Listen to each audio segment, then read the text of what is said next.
Okay, let's talk a little bit more about it. EJ, you want to weigh in on what you think's happening here and how big of a problem this is going to be for the economy, for the markets that have been waiting for a cut?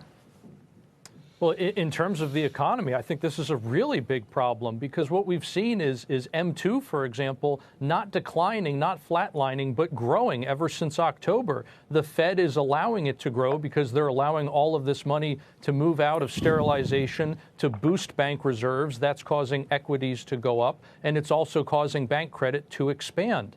But, the other thing that we have to really, really worry about here is the fact that the CPI is actually understating inflation. We talk about how there's this lag in housing and rents, for example, but we don't seem to be talking about the fact that the CPI is only measuring rents. Even the component of the CPI that tries to estimate the cost of home ownership still relies on rents. And because the cost of home ownership has risen 4 times as fast in the last 3 years as rents have, it has grossly understated the cost of home ownership. So instead of being up about 20%, it's actually up about 80%. But that's not coming through in these numbers.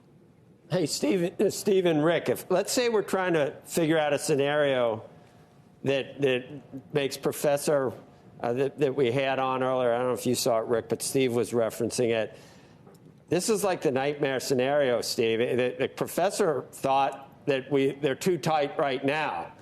But let's say the economy just isn't cooperating, and neither is inflation. So they got to stay too tight for too long. Even though maybe they should be cutting, they stay tight, and eventually we get a slowdown or a recession. That's like a blast from the past, isn't it, where they can't get it under control, even though the conditions are already too tight. Is that how we get a recession eventually, Rick?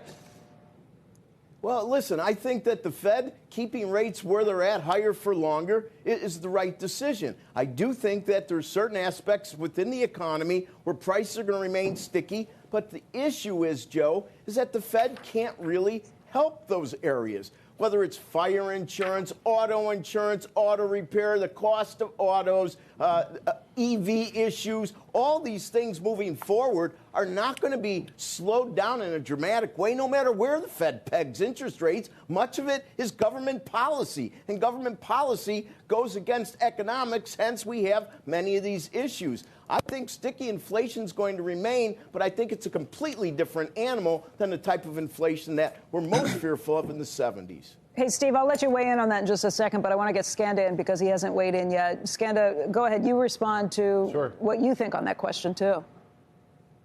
I think if we just take a step back into Steve's original point, January is always a pretty volatile month, but especially compare it to where we were 12 months ago, 6 months ago, even on the year-over-year comparisons, we made a lot of progress. It's true that this is a spikier print than what we've seen over the last couple of months, especially after releases have been revised. But nevertheless, I would say there's still broad trends of progress. It's true that you have seen maybe on the services side of CPI a little bit more strength for this month.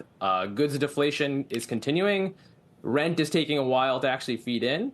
But the progress on inflation has happened even as the labor market hasn't broken, and that is itself very good news. We'll see about the months ahead about progress. January and February tend to be especially volatile months.